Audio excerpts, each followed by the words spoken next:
Hello and welcome back to the last video in this series, and really moving into this precipice. Am I choosing this opportunity? Am I really venturing out in a new adventure in my life? Now, if we look at all those components that have brought us here, whether we feel a pull or whether we feel an attraction to whatever this adventure offers, we will evidently now reach a threshold where we have to choose. And I wrote in my new energy template, that is the first prerequisite for anything that we do in this new earth. We have to choose. Do I go this way? Do I go that way? Do I remain in limitation? Do I go into expansion?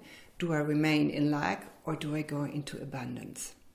And when it comes to choosing things like that, there's an investment of your time, your energy, your money. All these mental constructs come up. They're bound to come up in some sense to prevent us from danger and also to keep us in this old limited lifestyle. We have lived in lack for millennia. We've been hardwired. Our entire reality is constructed like this, so that most of humans are just struggling for survival, so that a few can take the cream and enjoy themselves. So this is the structure on this planet. The question that we are confronted with here in this moment, not only in this course in general, I mean in moving into the new time and the new energy, is, do I want to remain there? So I also mentioned that in August 2012, the cosmic councils had to rewrite their protocols. And one among those points for our ascension, our moving into our enlightenment, was the energy of money. Money represents very sort of like almost clinically or symbolically the energy that is here for us, for our life, for our survival, for our comfort, for everything that we need. We have made it like this. Money has nothing really to do with abundance. Abundance is a state of being. Abundance is natural. There is nothing like lack in this universe. We have constructed like this very, quite an achievement to keep limitation in such a way that we give us this illusion of lack. In all the other universes, they say, how did they do this? Lack, absence. It's simply not possible. So as we move out from that patriarchy, this old linear paradigm of this extreme limitation and absence and dominion, all these qualities that are connected to it, we have to deal with this essential that we call money, because it is the symbol, it is the representation of our life force. So we are called, like in these protocols, they said we are called, especially the Lightworkers, first of all, to rewrite the encodements that we give money and take back the power that belongs to us. That's one of the first prerequisites, to see that we're not dependent from external sources, from a government, a boss, or your environment, but that it emerges from within you. That means you give yourself the abundance of life that is generously and freely flowing, which is directly connected to the magic that we're speaking about, the magic of life. When we know that there is no lack, so why do we keep up these arguments that I don't have the time, I don't have the energy, I don't have the opportunity, the money, whatever it is. And money is a very dicey thing, because we're so hardwired in assuming that we are dependent on money, and of course that there is absence of money. But in the real sense, it's not about money. If you take the example of somebody who has a terminal illness, a real severe challenge, and they have to go to medical treatment or use the services of a doctor, they will have the money in no time. There's almost no question.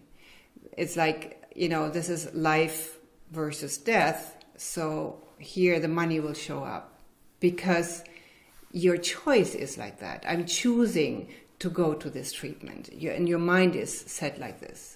When it comes to, let's say, a spiritual service or some alternative healing that gives you the access to your deeper layers, gives you an expansion of your being, gives you the connection to your soul planes, that's something that needs to be free of charge, that needs to be for the service of God, or needs to be in a very moderate level. I've moved out of that quite some time back because my own guides were pushing me forward and said, we want you to stop this. So in this respect, we have to discover the bias that we still carry in us. The bias, not only towards money, but it's expressing itself across this symbol. The bias that we have in our judgments, in our concepts, our projections on life, on ourselves especially, because whatever we project out there, it has to do with us. The judgments have to do with us. So if we bring this back, money in that sense is very neutral, and it is what we make it. To come back to this example of the doctor, there it is not an issue of true change, it's an issue of repairing a situation. If it comes to spiritual services or our investment into our own evolution, it is not the money or the energy or the absence of time, whatever. It is the resistance to deep and profound change. So this is what we always face when it comes to these kinds of choices, a choice for myself. It is not the choice for an insurance company or a political party or some housing repair or buying an apartment or gold, whatever. It's investing in yourself, that which nobody and nothing can take away. So just look at these conversations in you.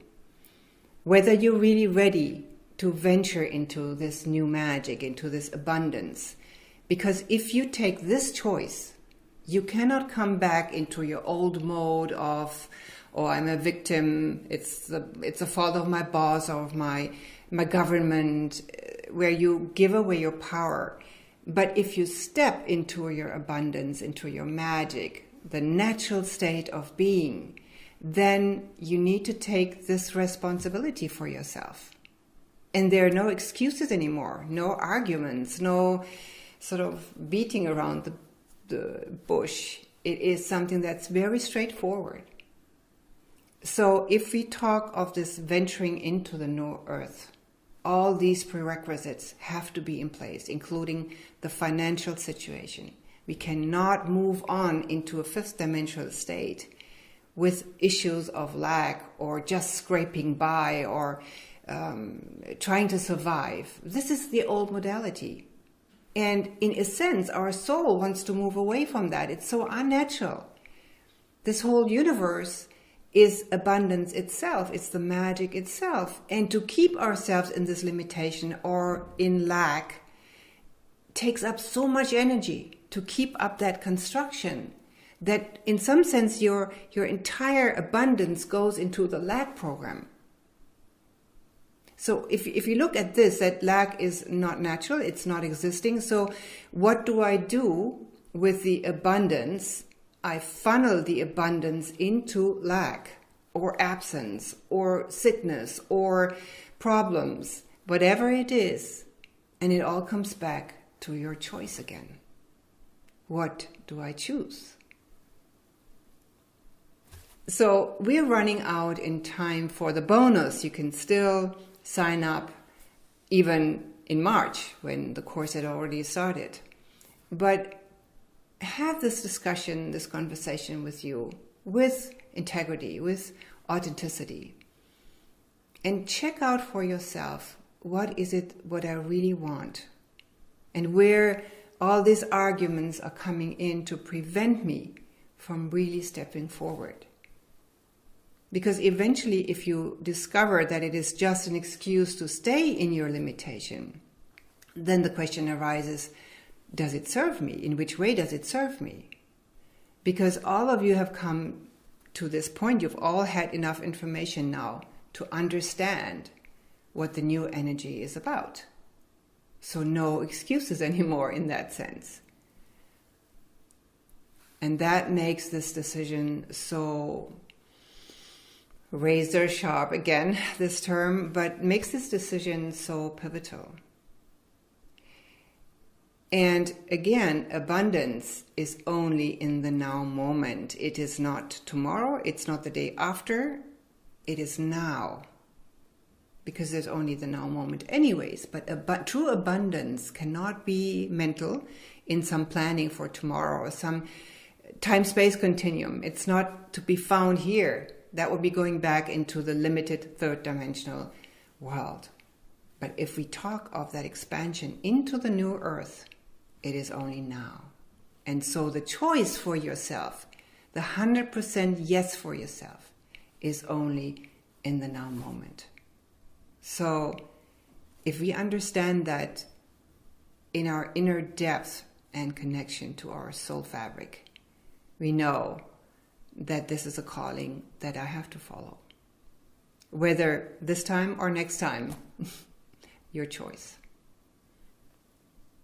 So I hope to see you tomorrow in our little tele-event, and you come up with your concerns and your questions, and I hope to see you on the other side.